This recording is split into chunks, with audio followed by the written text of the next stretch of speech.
ঈদকে ঘিরে কমলাপুর রেল স্টেশনে ঘরমুখো যাত্রীদের উপচে পড়া ভিড়, 2 জোড়া বিশেষ ট্রেন ও 43 জোড়া আন্তনগর ট্রেন সহ মোট 45 জোড়া ট্রেন ঢাকা ছাড়ছে দেশের বিভিন্ন গন্তব্যে।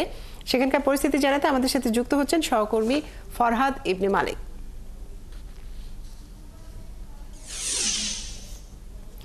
ফরহাদ, স্টেশনে ঘরমুখো মানুষের ভিড় কেমন দেখছেন? সময় মতো ট্রেনগুলো গন্তব্যের উদ্দেশ্যে ছেড়ে যেতে পেরেছে কিনা বিস্তারিত জানাবেন।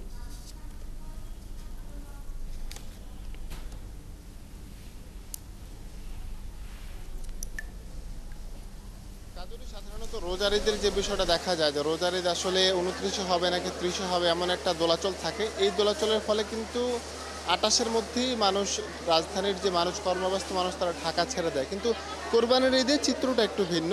আগে থেকেই জানা যায় যে কোরবানির ঈদ আসলে কোন তারিখে হবার সম্ভাবনা রয়েছে, যার ফলে কোরবানির ঈদের একদম অন্তিম সময় পর্যন্ত, একেবারে শেষ দিন পর্যন্ত কিন্তু যাত্রীদের প্রচুর ভিড় থাকে।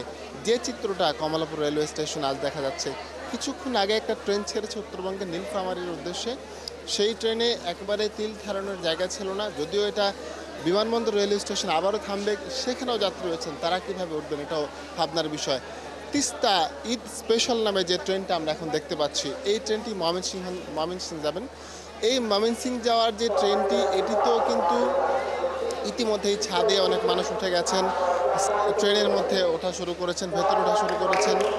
পুরো রেলওয়ে স্টেশন জুড়েই, প্ল্যাটফর্মগুলো জুড়ে কিন্তু যাত্রী সাধারণের আনাগোনা রয়েছে। অনেকে মনে করেন যে বাসের চেয়ে ট্রেনে যাওয়াটা কিছুটা আরামদায়ক, কিছুটা নিরাপদ, যানজট কম, একটু সময় কম লাগে, যার কারণে তারা যান।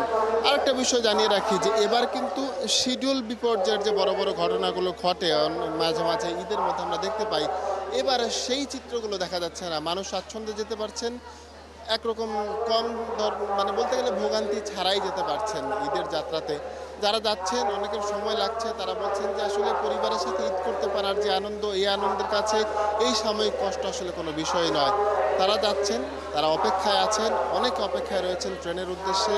কিছুক্ষণ পরে ছাড়বে, আবার যেসব ছেড়ে যাচ্ছে হাসি মুখেই যাচ্ছেন। তো শিডিউল বিপর্যয় নেই, বড় ধরনের কোনো ভোগান্তি নেই কমলাপুর রেলওয়ে স্টেশনে। ট্রেনের ভোগান্তি ছাড়াই মানুষ বাড়ি ফিরছেন নারী টানে ঈদ উদযাপন করতে, ত্যাগের ঈদ উদযাপন করতে। কাজরি।